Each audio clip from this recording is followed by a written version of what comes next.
how are you coping with lockdown? Let's get that out there. Things have changed. How are you coping? What have you been up to? To be honest, lockdown hasn't really affected me. Okay. Only because on the work front, yes, there's some of the stuff I do in schools that's changed, but going on and making podcasts and writing, I'm just not getting distracted as much. So it's actually quite nice. I don't really like going out, so it's kind of worked out all right-ish. Well, brilliant. I mean, I imagine that's not the same for everyone, but good to hear No, you're coping all right. I I've, did I've been see. feeling, I've been No, go feeling on. quite guilty about it because there's lots of people I know that are really struggling, and I totally get it. If you're very social, if you go out a lot, if you're very meeting centric and that side of it, I can totally understand. But I don't like that side. So being able to do everything remotely really suits me. Nice, cool. I mean, I did see this really funny kind of meme or meme, whatever you call them, where there was a picture of a coder and it says coders before lockdown. I don't know if you've seen it, and he's just there working away. And then it said coders during lockdown, and it's exactly the same picture. Yeah. I just thought that was quite funny. So it hasn't changed for everybody. Have you seen any interesting pieces of creative? Because obviously I think in this time where everyone is stuck indoors, people are being forced to be more creative. I've seen some really interesting takes on it. So I think it's felt like time's gone weird, hasn't it? So we've had that first week seem to go on forever, and then days seem to race by. And I've seen quite a few people suffering, feeling there is a pressure to be creative, that theoretically they've got more time and headspace. And I think that's creating a problem where, yes, theoretically you have got this time to do it, but are you in the right type of headspace to be creative and put your best in? So I've seen an increase this week of variety of people saying, look, you know what, don't press yourself. If you don't do anything, you don't do anything. Because there has been an uptick in people putting content out. I think the best I've seen are people that are doing what they've already done, but they've tweaked it. So the illustrator Rachel Smith, I've loved what she's been doing with her quarantine comic, where she's documenting how she's coping in her mental health. And her artwork's beautiful anyway, and she's funny and full of empathy. I think her work's been tremendous. I've really enjoyed that during this lockdown. I'll have to maybe see if we can have a chat with Rachel, see whether she wants to come on and have a chat about that. Because I think hers is stunning. And there's a new podcast from the author Melissa Harrison, who I think was already going to be doing it, but it's been perfect timing, where she's recording herself in nature and the changing seasons, and she's had guests on, but it's just beautifully done, and the audio of her out in the open with the music works. And I think especially now for people that can't get out in the same way, having that kind of almost like a voyeur experience of what someone else is experiencing in nature, that's really worth checking out. It's called The Stubborn Light of Things. Okay, brilliant. I'll tell you what, I'll get some links for some of that stuff at the end, and we'll put it in the information at the end for everybody to have a look at. Cool. So I guess, Nathan, your background is quite varied, isn't it? You've done quite a lot of different things over the years. Theatre, film, education, podcasting more recently. But I guess if I was to boil it down, would it be an accurate description to say you're a storyteller? Is that an accurate description of what you are as a practitioner? Yeah, I think that's where the heart of what I like is getting other people's stories. And I think that's changed as I've got older, of what that means. So I think the beauty of having the varied career is when I started doing interviews, which I thought was boring to start with, kind of the jobs to pay the bills, where you go out, you take your camera and you're interviewing for whether it's charities or organisations or councils. It seemed at the time like that was the boring stuff, but the more I got to speak to people, the more interested I got in what they had to say. And I think that was a big shift, whereas before it was all about ego. I wanted to be on stage, I wanted to tell my own stories, and it was all about that. And then once this shift happened of clicking more with other people, and that my skills maybe were transferable to help express those stories, that felt like a real turning point. It's quite, well, not rare, but actually it's a nice moment in someone's kind of career or progression when you hit that moment. When did you know that had happened? When was the kind of light bulb? Maybe it'd be interesting to sort of give us a little bit about kind of your journey from where you started and kind of what you built and your journey into business, maybe. The brief one was as a teacher first. So I did drama as a degree and made plays then and produced and wrote. And then all during being a performing arts teacher, there was still that itch, that I want to be doing this. So me and a friend set up our own company to essentially do that. And we made plays, but also did the education side because we were both teachers. So we used that side to help us get some income to go and work with schools, to get funding projects, and then take our own tours out and start looking at our own creative output. For me personally, I think the big shift was when we started getting work, which, like I was saying, was these interviews. And then when I went to doing it freelance on my own, there was actually one moment that had this trigger. It was working in Sure Start centres to talk about the work they did. And there was a particular young girl who was having her second child. She was a single mum. And this emotion just came out of her, where she was trying to explain what she was doing as a mum, and she didn't feel she was very good, and that she couldn't read. So when she was telling stories to her infant son, she felt really bad because she couldn't read them. She didn't know the words. So what she did instead was she could tell the pictures. So she started making up her own story with him. And whenever they'd go on walks, they would carry on making up this story. And that just hit me of, she was far more interested in anything I had to say.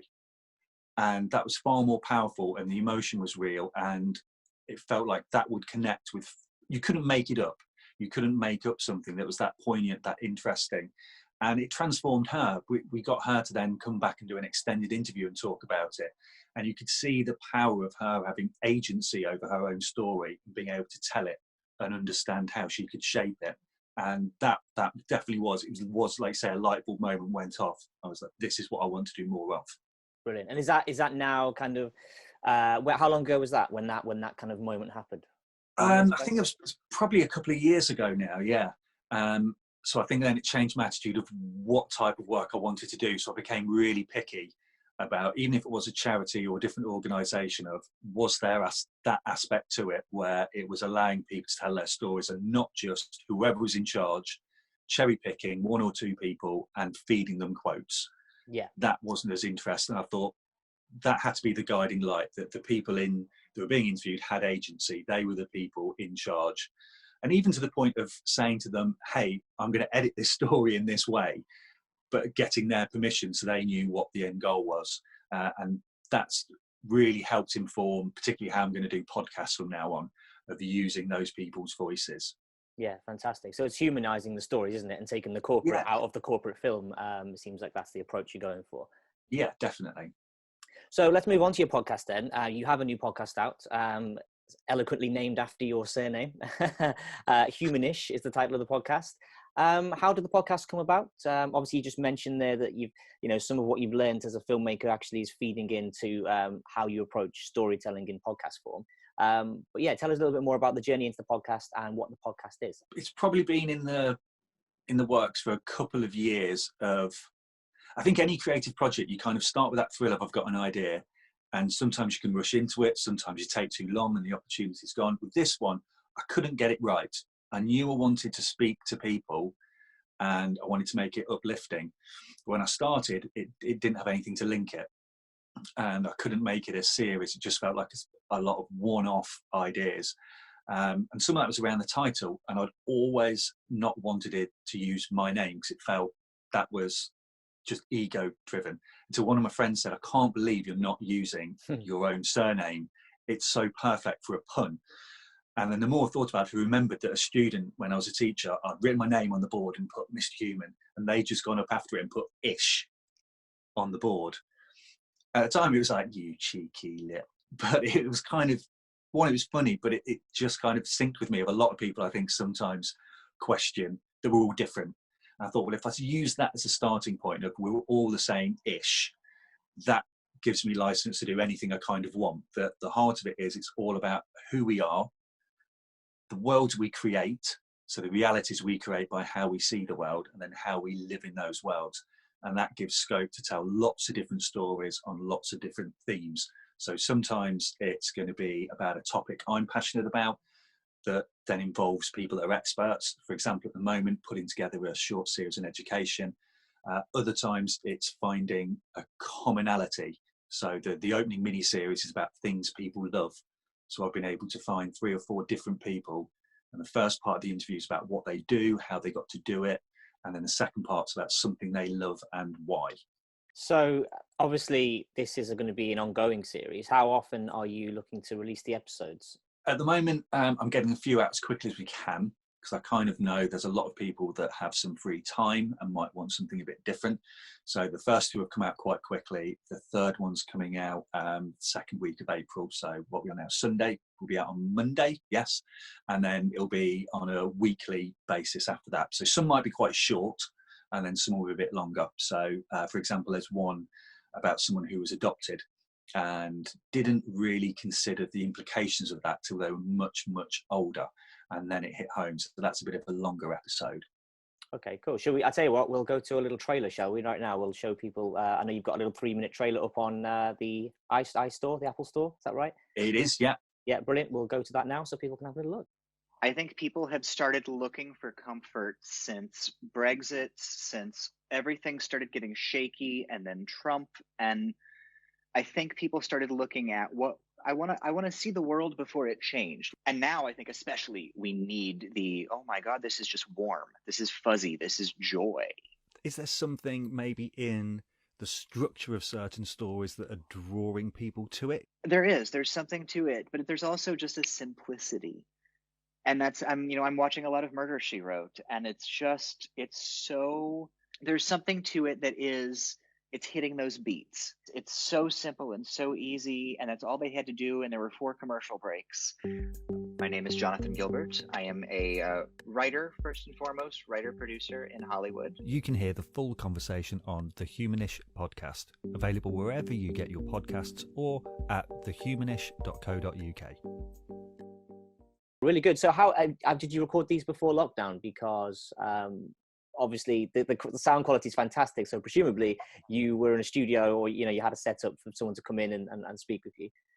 It seems really odd because the first one was recorded in July 2019 in Wolverhampton in the Arena Theatre, which was perfect. The sound's brilliant. The old times, theatre space when things were still normal. It's so odd listening to it. Already that feels slightly alien, that I could go to another city and meet up and sit next to someone and we could just chat. And then there's another episode coming up that was actually recorded at Bradgate Park. And that seems even more alien, that I could just go somewhere outside, sit down with someone else, and we could sit and chat for half an hour and record. Because the concept originally was I wanted to go to places that are important to that person, so we get a different audio experience. So I said the first one was in a theatre, the second interview was at Bradgate Park in Leicester, the third one was supposed to be at the National Theatre in London, and we'd actually booked it. Had to cancel for a couple of reasons. Then we'd rearranged it for the first week of April. Oh no! Yeah, that's good. So that one we had to go with phone. But so the flip side though is that it's sad I'm losing that aspect. But the other good side is there are a lot of people that are now free that weren't before. Absolutely, and I think that's one of the things I find quite exciting about this new feature, this Creative Coffee Conversations, is actually I can have a chat with anyone anywhere in the world for this thing, and presumably for your podcast now. It opens doors to people who you may not have considered before just for logistical reasons, because they live in Brazil or they live in America or they live somewhere in Europe, So that's got to be an exciting element to it. And for me, that's one of the positive shifts out of this whole lockdown situation, is people finding these new ways to connect. And the ways already existed, but we took, open travel and open movement completely for granted. Yeah. So that's quite exciting, I think. I think it's because people, I don't know if you heard the phrase a lot, but I certainly hear it a lot in education, of people saying, well, that's how we've always done it. I think so many of us have just done things because that's the standard way. Like going for those meetings where you'd leap on a train and go to London for 45 minutes, travel all the way back again. But now, because we can't, we're actually realising the benefit of saying, well, I can do that at home and save money, and it's more versatile and I'm more relaxed, and so many more benefits. I mean, for podcasting, over the years, we've done a few different series and we've always spoken to people all over the country, sometimes over the world. So that aspect hasn't changed. We can still do that. I think it's just happening more, but I think it's the freedom that people have a little bit more time. I think they're now more open to doing these conversations because part of their everyday work is doing, whether it's Zoom meetings, Skyping, it's now more familiar. Whereas maybe a few months ago, a lot of people were slightly reticent about doing certainly video calls or long interviews on technology. and that was always a barrier. But now they're like, oh, I do this now quite regularly. It is familiar. It's taken the alien and made it normal. Absolutely, I think I agree with that. I mean, one of the things I saw was that Zoom actually had a couple of million users when it first kicked off, or it's been around for a little while, Zoom, but then it jumped from 2 million to like 300 million or something absolutely ridiculous. So to be fair to them, as a to Zoom as a sort of software provider, I'm not surprised they had some technical and security issues when that many people started using the software that quickly. Have you used House Party? Have you been on one of those crazy little quiz House Party things? No, you haven't been involved in that. See, this is the beauty of me not actually doing that type of socializing. I can still just avoid it. Yeah. But I will say the nicer sign is keeping in touch with family differently. That's nice. And I think there's going to be a lot more in the future now of how we change these type of communications. Funny enough, the next episode that's coming out this week spoke to someone in Hollywood, and he's been a TV producer, has worked for a streaming service that I'm not allowed to name, and he was talking, we had a conversation about what stories we turn to, and we started on comfort stories, but then we started talking about are the stories we tell going to change because of this? Because normally what we see in the creative industries is a response to any global tragedy or issue that happens. So if you remember, after 9/11, we had a raft of fantasy films that had either already been planned but became more successful, or that then were rushed into release. We're now going to get loads, no doubt there's going to be plenty of lockdown films and novels written all about this experience. And we were saying we hope it gives a voice to people we don't normally hear from. So I think TikTok's revolutionised some people's entertainment already. And we're seeing a lot of young people that have been derided for being on their phones all the time. We're now seeing actually, they're pretty creative. And some of their responses are far more interesting than what we're seeing on TV. Yeah. And I think that might be interesting, that when we see in the future, that I think some people that are still hankering and hoping things are going back to normal, they've got this idea of this is going to end soon. And I don't think are quite prepared that there is not going to be that normal again.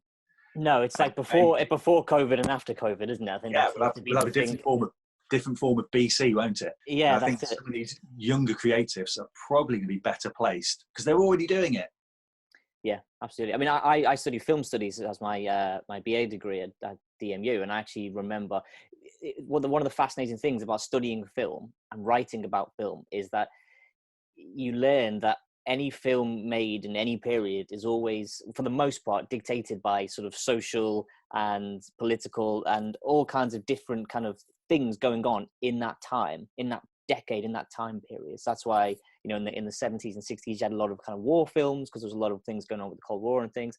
And you're right that the Marvel Cinematic Universe kicked off, and they had Lord of the Rings and Harry Potter. We had all those kind of in the early 2000s, all those kind of coming through as a response to, we needed some escapism from the terrible world that we lived in. And I think it'll be fascinating to look back in 10 or 15 or 20 years and see what the 20s and the 2020s had in store in terms of storytellers, telling stories. That's really interesting. Has it had an effect on your creativity? Because I know you make films. Has it sparked anything, or are you finding it quite difficult at the moment to think about doing that type of work? Well, you raised a really fascinating point at the start about the pressure to create, and actually I personally do feel that pressure to create because you are sat there on your hands, not a lot of work floating around, and I have felt that pressure. So I must do something creative, must try something. But interestingly, one of the guys I make films with, do you know Daly Francis? Do you know him? Yeah. So we've been making films together for 8-9 years now, and about a year or two ago, way before this happened, we came up with an idea, and Daly put a bit of a draft together of a script for a post-apocalyptic kind of situation where kind of the adults are kind of wiped out and things, and there's just kids left.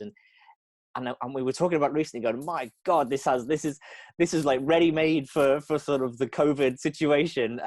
So yeah, there's that was already on the back burner. So we'll see where we go. I mean, it's difficult right now because we don't know kind of when the situation will change. And like I said, you can get creative, you can self-shoot, you can do certain bits and bobs, but actually in terms of full film production, I don't think we're going to be making anything this year. Unlikely, I think. Well, that might be interesting to see who are the new creators, because on an industry scale, like you say, they're going to have so many challenges of how do you get it back up and running from Hollywood, which is an industry town. How do you get something of that scale back up and running? is it going to suit people that are doing smaller, low budget, small crews? I think back to how inventive, I don't know if you've seen the film Monsters. Yes, is that the one where they go and kind of hunt down people in the things in the jungle? Is that the one? No, Monsters is the journalist. I'm going to forget his name. This is embarrassing. He then did Gareth Edwards directed Rogue One then and Godzilla afterwards. And he pretty much shot on his own. He was his own cameraman. He did all the special effects himself, including making some of the water scenes in his own bath. I've seen it, yeah. Yeah. I just have to get the poster up. Does it remind me? But yeah, I've seen it. It's incredible. And he had I might be slightly wrong, but it was essentially him shooting it and he was directing, a sound person and the 2 cast members and maybe one of the crew. And that was pretty much it. And you think now, and that looks like it cost $200 million. And you think now, is that going to be the type of production or the scale that people look for? Because it's going to be easier to risk assess. Yeah, of course. Saying, yeah. right, well, a crew of 6 instead of a crew of 600 or whatever it is. Yeah, we can do a virus test on these 5 people. Yet they're all safe. Let's send them out, and we can manage that much easier. And that might open up totally different storytelling from different parts of the world. That you imagine big cities now might be a real problem to go and shoot in. These huge studios might be a problem. Whereas someone in Africa, parts of Asia, South America, that are in smaller villages, have got good tech kit, could get out and shoot stuff that we were watching in, and a quicker turnaround. If they're editing and doing their own special effects, we might not have this 18-month wait for some big movies to come. And I think that it might not, but it could be really interesting in the next few months, what we see. Could see a real indie boom, couldn't we? Well, they're going to need content, especially if people are spending more time at home. There's going to be a need for content. We can't just all keep watching the one show with them holding an iPad next to them, which is just weird. Excellent. Right, I've got another question about your podcast then, just to wrap things up on that. Giving people some advice, if you were to, give some advice to some people watching this today, if people wanted to get into podcasting, what would you say to them? What are your tips? First and foremost, I think it's really similar to filmmaking. Watch a lot. So listen to a lot of podcasts. Because it is easy, technically you can just even use your phone and record and put it out there. I think people are skipping the hard work part. So I think go and listen. Which ones do you like? Why do you like them? I've just put a blog post up on the website about 3, if you've not listened to podcasts before, that you would like to try. And I've gave myself the rule of picking ones that are under an hour, so you can hear what editing's like. Because some people I've seen, they put up their first podcast, they don't have to edit. It's about 2 hours long, and not many people are going to click your podcast if it's over an hour, if it's 2 hours. So they had to be under an hour. They had to have good sound quality, and they had to make sure you took something away from it at the end. So it wasn't just 2 friends talking about a film they like. So I think go and listen to a raft of different podcasts and think, well, what do I like? Why do they work for me? And then I think really crucially, give yourself something that's an end goal. What do I want this podcast to achieve at the end? Is it just simple entertainment? Do I want people to have a question? And I think if you go on that route and you make it that it's something you'd want to listen to, it's quite likely that other people might want to listen to it as well. Brilliant, fantastic, good advice. And where can people go and find Humanish then? Where's the kind of links and the places they need to go to find your podcast? It is on pretty much every format. So if you prefer Spotify, it's on Spotify. You can just search Humanish. But if you're not sure and want to hear any of the trailers or full episodes or read the blog, it's all at thehumanish.co.uk. One bonus question, a Brucey bonus before we go. One book, app, film, or game that you would recommend to people during lockdown? That's a good one. You know what? Actually, I've got, where is it? I'll see if I can find it. Oh, is it not on here? There's a whole series that I think is really good right now.